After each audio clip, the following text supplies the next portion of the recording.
Welcome back to Hoop Jeans. I'm Tony Cella alongside Matt Horner. At Hoop Jeans, we believe every voice in the basketball community matters. Join us as we share the stories of British basketball one conversation at a time. Last episode, Matt shared his basketball journey with us from the Brighton Bears in the early 90s. What happened after that, Matt? Blimey. Yeah, it was almost a microcosm of British basketball. So Bears won the three-peat up until, I think, last one was 95. And then seems so long ago. Yeah, and then after that, they had 5 or 6 lean years. They had changes of ownership, different coaches. The level of player dropped, and the crowd started to go down, and it got to a point where the owner at the time, so this is I think right at the end of the 1990s, 2000, decided that they would relocate back to Brighton. Right. So having gone to Worthing, kind of mid 80s, they came back to Brighton at the end of the 90s and rebranded as Brighton Bears and played out of the Brighton Centre. I think also some games out of the Triangle. Leaving the Worthing fans potentially without a club, but a lot of the Worthing fans didn't want to come to Brighton. Yeah. It's a completely different experience, and if you live in Worthing and you can just drive for 5 minutes to the leisure centre, why would you want to drive half an hour, try to get parked in Brighton? Or Burgess Hill, even further away. Or Burgess Hill, yeah. So some Worthing fans started up their own team, which played in second tier. I think for a year they were called Worthing Rebels, and then they became Thunder. And Thunder are still going strong. They're still playing second tier. They had a couple of years in the top league, but they've been going ever since that time. So almost 25 years now. So that's quite an achievement. But with the Brighton Bears, early 2000s, they got Nick Nurse as head coach. He'd been successful coach at Derby and at London. So he was quite a coup for them to sign. They had his first year, they didn't do much, and then second year he also became the owner. So he'd been part owner, but then he bought the club, and it's all under his control, and that's pretty much when we got involved again, and that would be when you had your first experience of watching live basketball. So when I first went to that pre-season game at the Brighton Centre, how long had you been a part of it for? Was it like fresh as? Or? Yeah, because we ran a web design company and we had approached the Bears saying we want to get involved. So we come to a deal where we would do their website and we would get some branding around the court and access to hospitality and stuff like that. And thank you for that, by the way, because that made my first basketball experience pretty flipping awesome, to say the least. Yeah, it was exciting for me as well, because it was being involved in a way that I'd never been involved before. I mean, usually you're sat on the sidelines, pink jumper on, earring in, doing the music on your tape deck, and now all of a sudden, the epitome of the 1980s. And then all of a sudden you've got a board on the basket, and then we had a box, technically, I guess you could say, right behind the team, which was mad, because I even remember when you guys were talking about it, and I've got to be honest, me and Alex obviously had no idea what was going on. Obviously, I've enjoyed basketball because I had it from Space Jam, and obviously had the Space Jam game, which was pretty sick. And then there was like a little basketball net at my dad's house growing up, if I remember right, that just hang off it, and then the red actual basket of it would break every single time. You have to bring it back up. And so, we're doing this, and then there was we're going to the Brighton Centre, which I think I've maybe been to once or twice before. Right, yeah. But nothing that I actually cared about. So I was kind of thinking, oh, great, here we go. I'm sure it's some sort of thing I don't actually give much thought about. Yeah. And then I remember us coming out the car park, parking across the road from it. And then I had a bit of a mixed feeling about it, because at first we kind of got taken to the back doors, and obviously entrance is right around the front, isn't it? Yeah. And Mum was like, we're going through here. And I was thinking, well, there's no one here. And then you guys were like, no, we're going in through the back. And I thought, okay, it's a bit interesting. So no queues, which obviously fantastic. Yeah. And then we got led through, and then rather than be kind of up in the actual stands level above, we're walking pretty much next to the court. Yeah. And then we got put in a box right behind the Brighton Bears players' bench. And at this point, you could just see him having like a little bit of a shoot around. No one was actually sat on the sideline yet. Yeah. And then we were just sat there. I remember looking at Alex and being like, what's going on? Like, why are we here? Why are we not up there with everyone else? And then also, I obviously saw the little stand for the Brighton Bears, like basketballs, all the merch. And I thought I'll have a bit of that. And I think we got, maybe Alex got like a foam finger or something. I might be wrong on that bit because it was that long ago, which I'm sad to say. But I guess it happens. And then the players started coming in, and then you were speaking to Nick on the sideline. Then you were taking some of the players away to take photos of because you need it for the programs or for the website. Yeah. And then music started kicking up. The kind of atmosphere started kicking up. I had a hot dog, so I was absolutely loving it.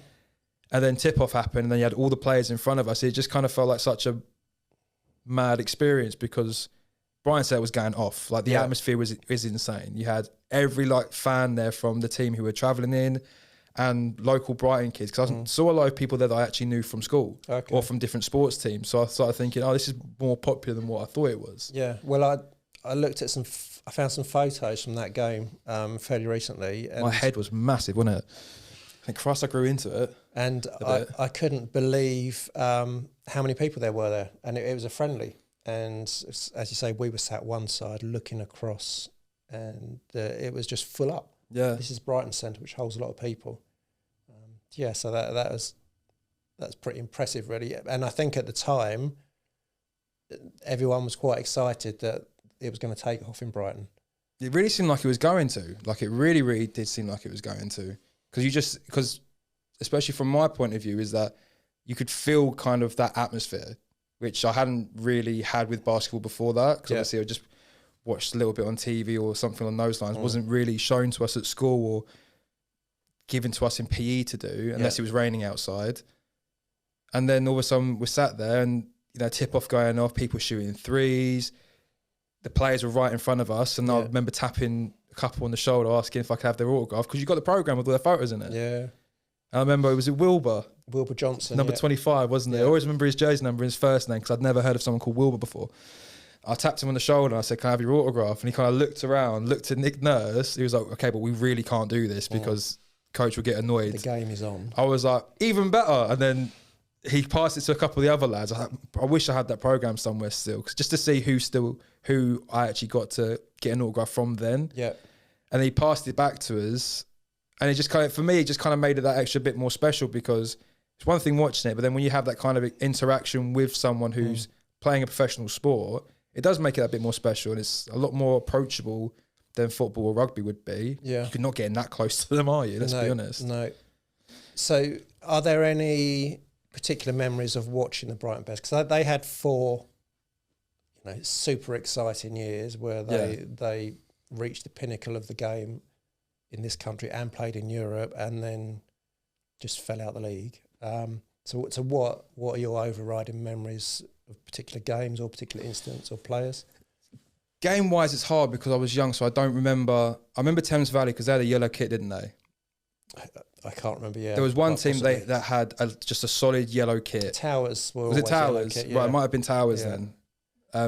I remember those games because it quite stood out because it was contrasting colours and there always seemed to be like a bit more of a rivalry at that point. Nick had come from Towers and Randy Duck had come from Towers as well. So there was a rivalry. Right, okay. So and Kendrick Warren as well. Jeez. Yeah. So I remember some of those games and I remember just the contrast of going from Burgess Hill to Brighton Centre. I don't mean like a bad way, but obviously different experience of driving, having to obviously mission up to Burgess Hill to go and see and having the car parks a bit different where everyone's trying to crowd around and then wait so they can get into the leisure centre and everyone was in the CAF bit. It was all kind of like mayhem. But then even being in Burgess Hill, the atmosphere was still the exact same. Yeah. You had the music going and because everyone was kind of buying into watching their local team, it had that kind of feel to it. So games other than the final, which we went up to Sheffield and watched, which... Against Chester, which ended in drama. And that's one memory I have is Nick being very, very upset. Yeah, you probably learnt some new words then. Yeah. Hearing it in the accent was even better for me. So I remember going up to that game because again, that was a whole experience, and you started to see a lot of the same people at Bears.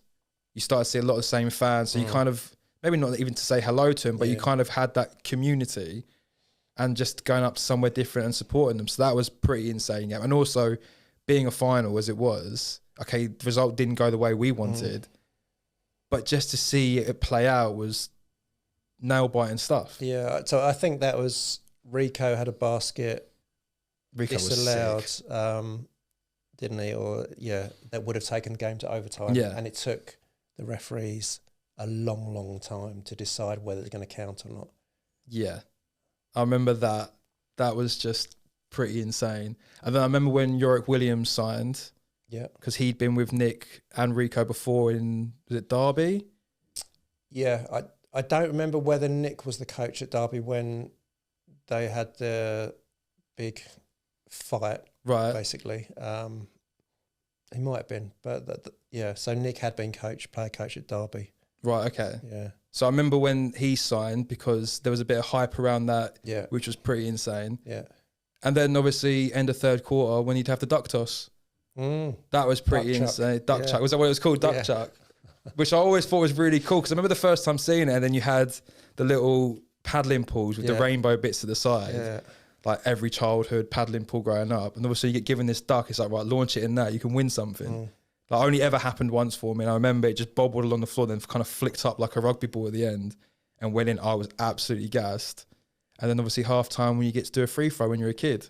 And it's things like that get you sucked in, isn't it? Being able to participate and knowing that if you go, at half time you can get on the court and you can shoot a ball in the same basket as you're seeing.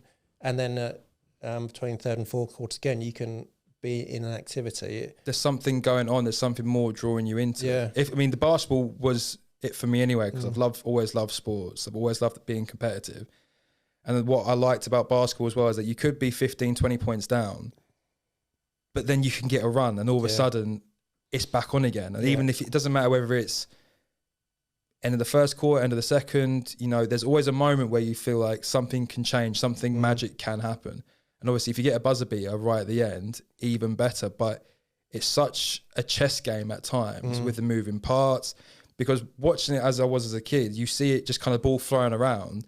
And for people who don't know, it could look a bit chaotic as in, there isn't really any plays going on. But then once you actually pay attention and you see how much really goes into it, it just made it more exciting for me. Yeah. Pick and rolls, everything. Even when, even when the ball comes back into play, the little games that are played, like just letting the ball roll a little bit, just so you get up the court a bit more before the time starts. Yeah. Hands on, then you go from there. It was class. It always was class. That's part of the beauty of the game, isn't it? That anyone can watch, and if the ball goes in the hoop, then your team has scored, or it's let points in, and that's pretty constant.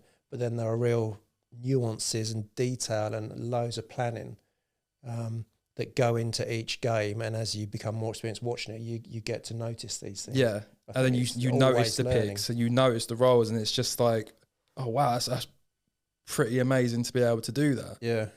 Yeah, it's just, I don't know. I just remember from that first game, for me having that moment, to the first time trying duck chuck, get it right, of course, and then the free throw, which I always refused to throw underarm, even though the lovely helpers or volunteers or whoever they were was trying to help kids to actually get the ball above their own head height. Yeah.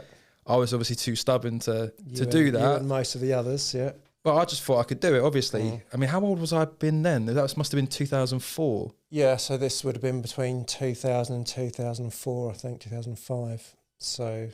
I remember one year we took... 23, 24. Jesus Christ. No, you wouldn't. No, true. I remember 2 years on the trot, there was home games on my birthday. Okay. One year it was just us lot that went, and we went into... I can't remember if we were basically right down on the court, which was pretty cool because we couldn't get a box every time. That was quite cool for pre-season, but there's other sponsors and stuff like that who probably chucked a lot of money in at the time as it was needed. But then the following year it was up at Burgess Hill, and I remember I had my Mike Brown jersey on, Oh, okay. He was 20, wasn't he? He was number 20, if I remember right. Yeah, downtown Mark Brown. And I had a lot, and it was so big for us. It was right down by my knees. But I still loved wearing it, even though every time I walked, I kind of just end up doing some weird little thing with my feet. Yeah, literally like a dress. And then, if you remember right, we got interviewed by a TV crew that was down there. I think it was BBC or someone, BBC really? South. Yeah. And because it was my birthday, Mum must have thrown me forward for that or something. Yeah, I'm sure. Yeah. And then me and two of the friends I had with us were interviewed. Oh. Yeah, didn't show it though, did they? Nah. Did he say something inappropriate? No, I probably just talked absolute nonsense. I definitely didn't say anything inappropriate because Mum was there and my dad was there, just like hovering, just like you dare. And I'm sitting thinking, oh, ain't that brave? Like hell no, it's my birthday. I'm not trying to get annoyed. People get annoyed at me. But yeah, I'd never showed it on TV. I was livid at that. So talking about at the Triangle, do you remember much about the Rodman game? Rodman? Of course I do. I remember the hype, and I remember getting there and thinking, oh, I don't know how this is going to pan out. The Triangle, it's Hall of Famer Dennis Rodman, obviously just been in Celebrity Big Brother. And I just remember seeing the headline. I remember you guys telling me, saying, oh yeah, Rodman's signed for Bears for a couple games. Or one game initially, was it? Or something along those lines. And I was like, how? Why? And it's like, well, he's over here. Like, there's a couple games left. He's playing for Brighton Bears. I didn't quite believe it until I walked in because you got me and Dad a ticket for it. Yeah. And we sat kind of midway up on the stand. And just seeing him come out, and he had his blonde hair still. Still an absolute unit. And I don't think I appreciate it as much. I think I still knew it was a big thing. Like I still knew Dennis Rodman. You still know who Dennis Rodman is, whether you've got an interest in basketball or not. Because he was a celebrity beyond just the sport, wasn't he? Yeah, he was. In many ways. He's an icon in his own particular field. Yeah. So it's a little bit. It's not MJ kind of vibes, but he's MJ in his world, I guess. And I remember me sitting next to Dad, and people were saying, why is he not scoring? Why is he not doing this? Why is he not doing that? And to be fair to my old man, he said that wasn't his game. That wasn't his game. It was rebounds. It was defensive work. About the defense, yeah. And then I remember whoever they were playing against were on the break, and he took a charge and he flew. Like he actually flew. I remember his arms going in the air as he hit the deck. I think that was the very first play after it wasn't it was mental. I just remember him flying and everyone just being like, what the hell's going on there? And then he bounced up because he's an absolute unit of a man. Yeah. So that was pretty insane. Couldn't get a Rodman jersey though. Not that I'm sour about it. But the experience was there. We got one signed one, but it's not going to fit me though. Small child size. Did Ellie wear it? I don't think so. She had a Randy Duck one. Randy Duck one was fine. The first one I had was the first Brighton jersey I had was Rico because it had Anderson on the back. Alderson. Yeah. Never get that bit right.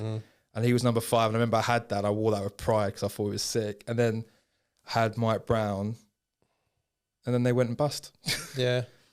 That was nice of him. Well, so after that, obviously we kind of lost our point of contact with the sport in the UK. Of course. But we were lucky enough to see some games when we travelled. What kind of stands out with you about different arenas you've been to or different players? It's just the speed of it.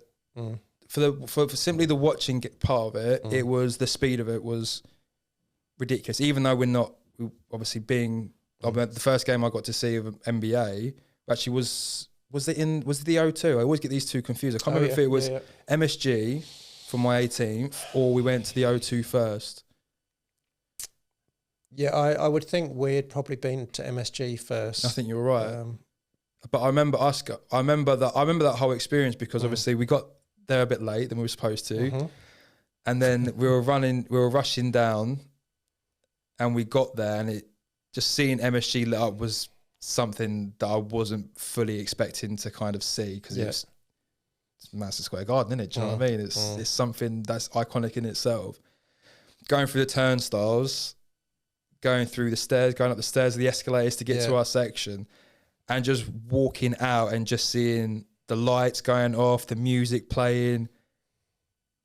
I mean, it was better than Brighton Centre. I'm not gonna try and say. Yeah, it's probably fair to say. Yeah, it's fair to say, but it still had that same kind of feel of, oh, this is pretty awesome. This is insane, and quite lucky to obviously be able to experience that game. I can't remember who they were playing against though. They need to get better with that. Yeah, I want to say Orlando, but I don't know that it was. Anyway, it's the energy from that place, and I don't think Knicks were great at that point. They had Carmelo, but they weren't one of the best teams in the East. It's pure New York, isn't it? Yeah, it's 100% New York. Even the fans. I was about to do the accent then, but probably not going to give it a go just yet. But it didn't really settle into me till we got to the seat. I had a hot dog, of course, and then the music and the lights went out. And I'm like, oh, this is an entrance. Like, this is an entrance. They did the whole obviously usual, and from say for example Orlando, because we can't think who it was, and for the Magic hits blah blah blah blah, and then silence, and then lights were flashing, and I'm like, what the hell? Like, you would have thought you were at a concert for a second there. You know, the atmosphere was building so much, and a dude doing the announcing nailed it. He absolutely nailed it. Obviously, clearly wasn't his first time. And then all of a sudden they started they do the like intro video, don't they? Yeah. On the Jumbotron. On the Jumbotron. And it's obviously the players talking to the Knicks fans. There's getting everything hyped up, and you can just feel everyone's feet stamping. Yeah. And you can feel the plastic noodle things they're doing, like all cracking about. Yeah. And then spotlight comes on. First person they're announcing out comes out. Second person, third person, and obviously fifth at the time would have been Carmelo. And everything just erupted. Then the lights came on, and atmosphere was gone. They had goosebumps on the back of the neck, on the arms. It was insane, and it just showed, oh, okay, this is NBA. Yeah, this is something entirely different. Yeah, absolute peak basketball experience. Yeah, a pretty sick place. So well done you and Mum for that one. Yeah, that was good. And where else? Where else have you? Well, E02 we had, which was pretty cool, which I imagine would have been after that then. We saw Knicks versus, because Carmelo was definitely there then. Yeah. When they was Knicks versus Pistons. Yeah.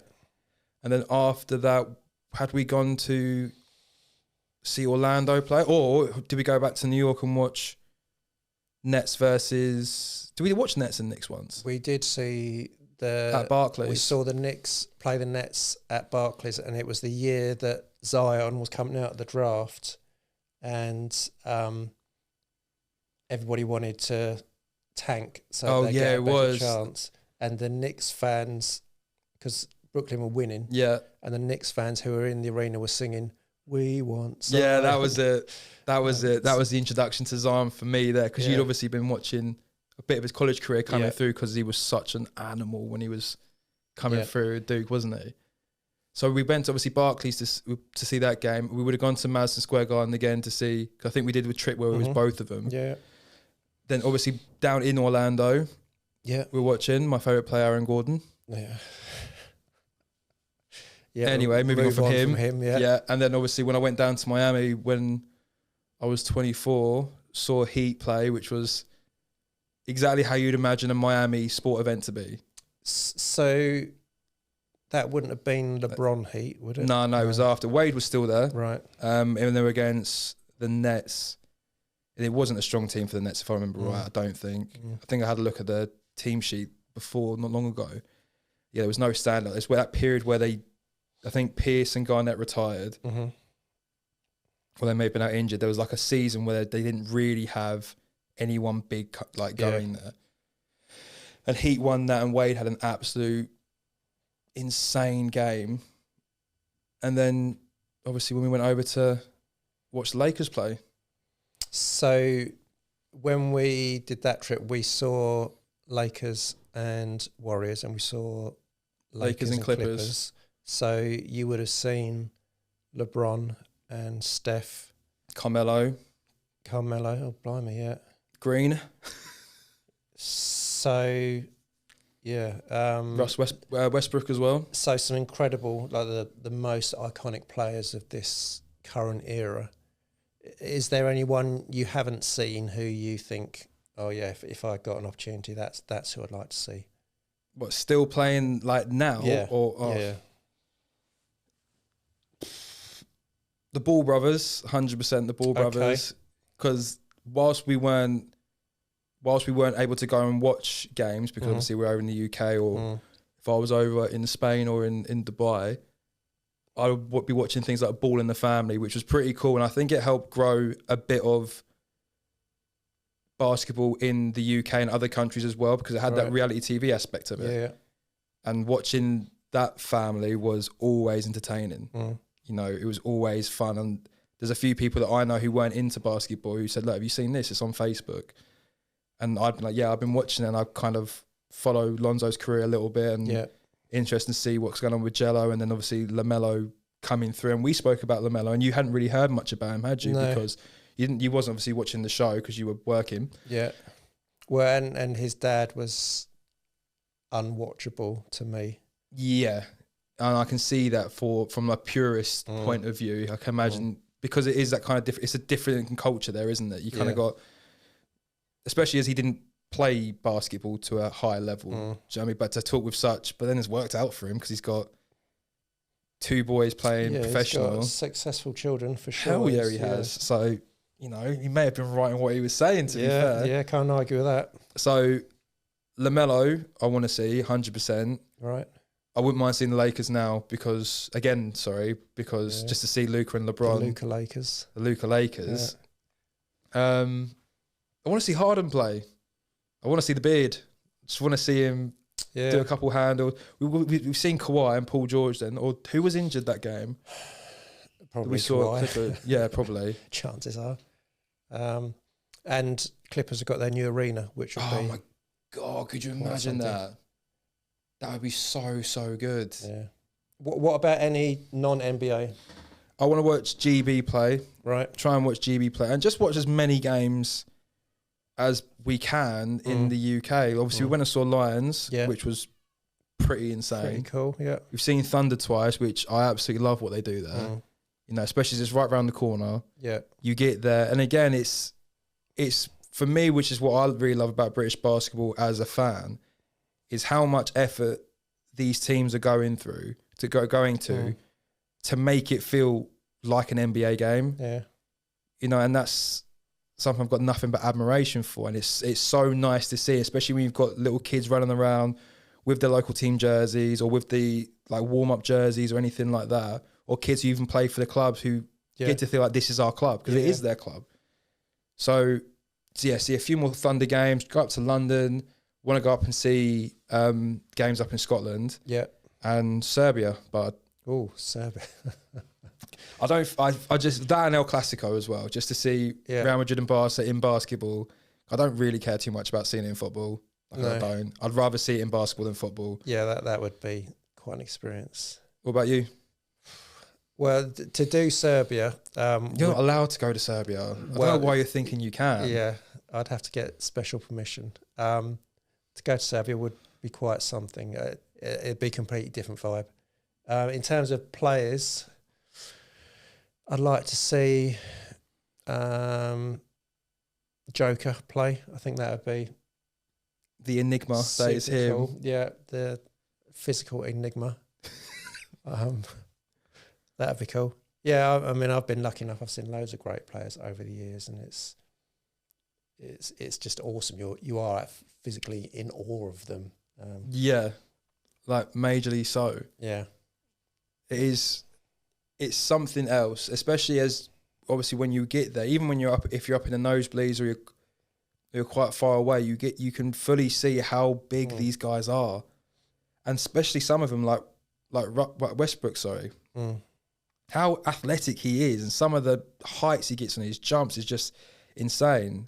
Wemby, I'd like to see. Oh yeah, for sure. I'd like to maybe try, if there was maybe like the World Cup or something like that. Yeah, I'd really like to see, or just some European Championships. But Serbia is right up there. Serbia is top of the list, is it? 100%. You briefly mentioned Space Jam, and then the Ball Brothers documentary. How influential do you think kind of the culture around basketball is on what makes it exciting? Because obviously with Netflix and Amazon now, you get some really, really good, insightful documentaries into things. I think it helps.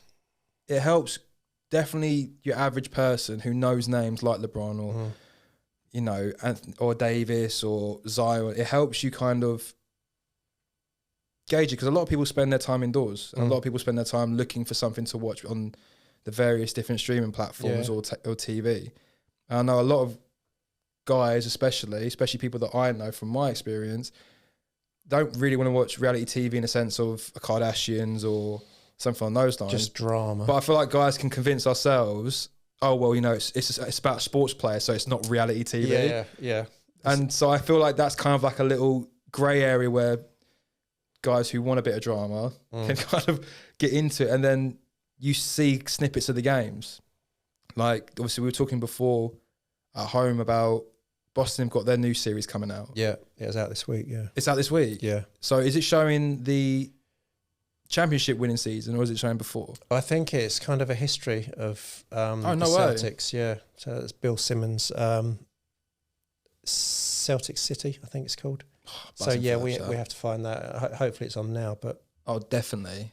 But then on the flip side of having the kind of reality TV documentary type things, you've then got things like Clipped, which is talking about who was the owner called? I don't want to get Donald his name Sterling. Donald Sterling. Yeah. We don't interview anyone no, like that. I think we swerve him and his partner. That's absolute sure.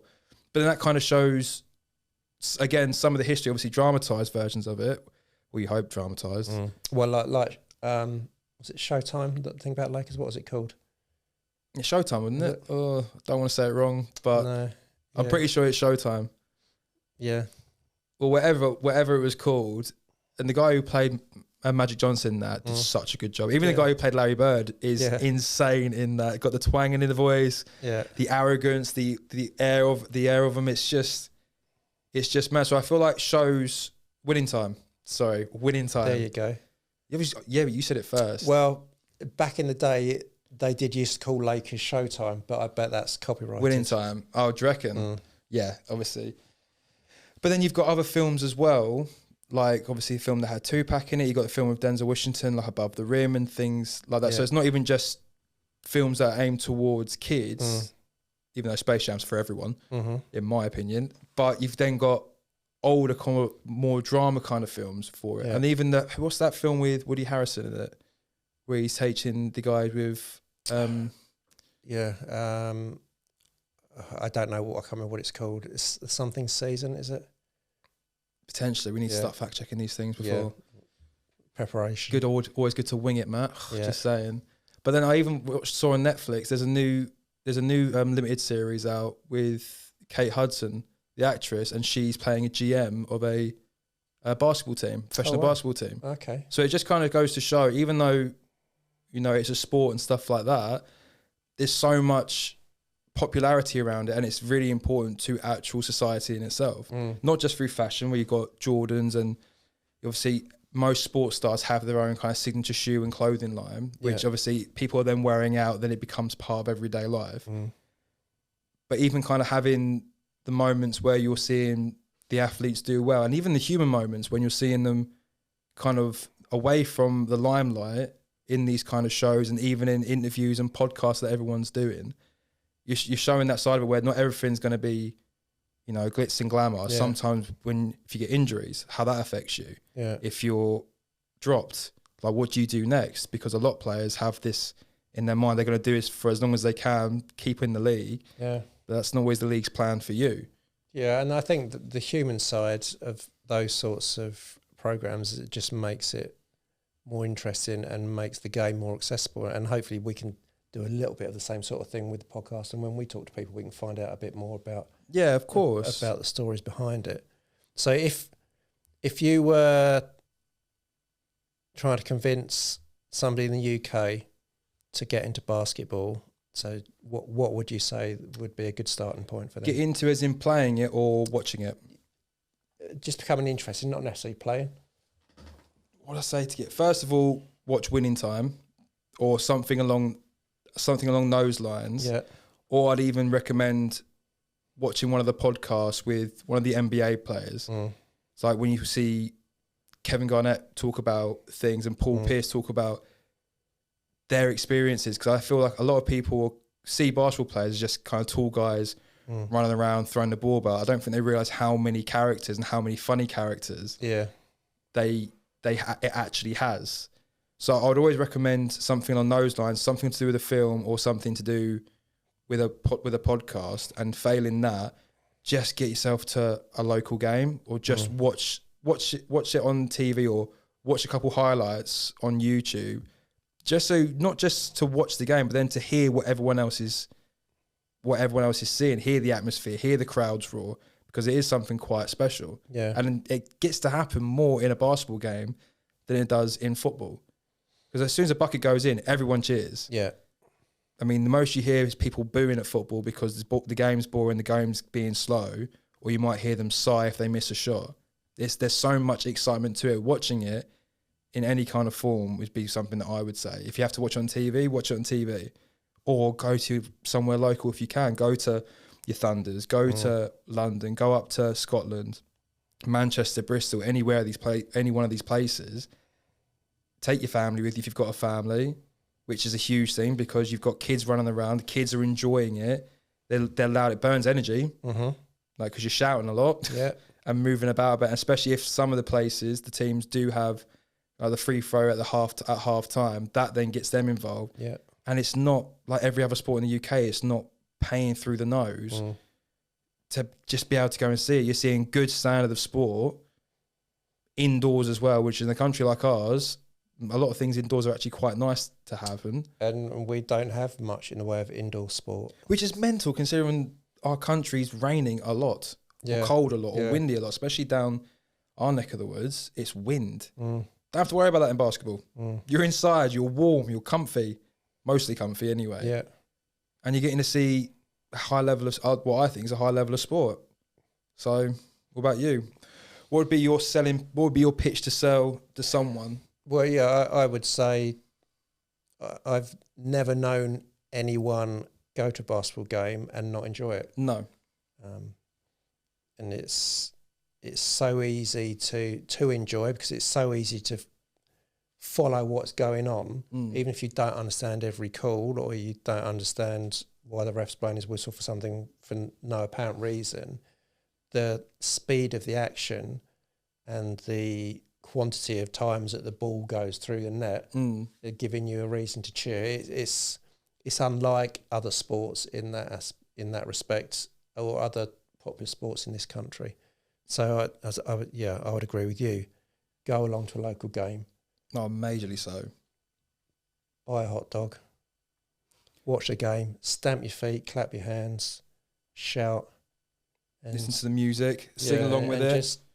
Just enjoy it.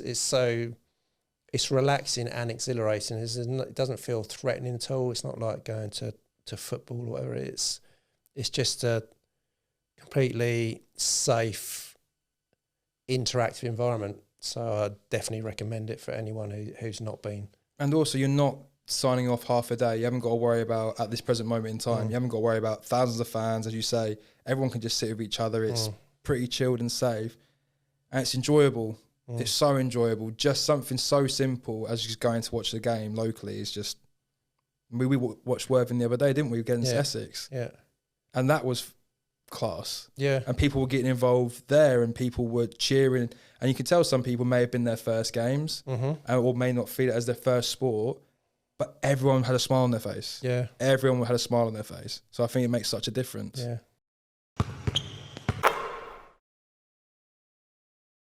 And that's Tony's journey into basketball, from those early Brighton Bears games through to co-hosting this podcast. Thanks for joining us for this second episode of Hoop Genes. In our upcoming episodes, we'll be bringing you conversations with players, coaches, owners and volunteers from across British basketball, sharing their stories and experiences. Visit hoopgenes.com to find out more about our future episodes and be part of the British basketball conversation. Thanks for listening.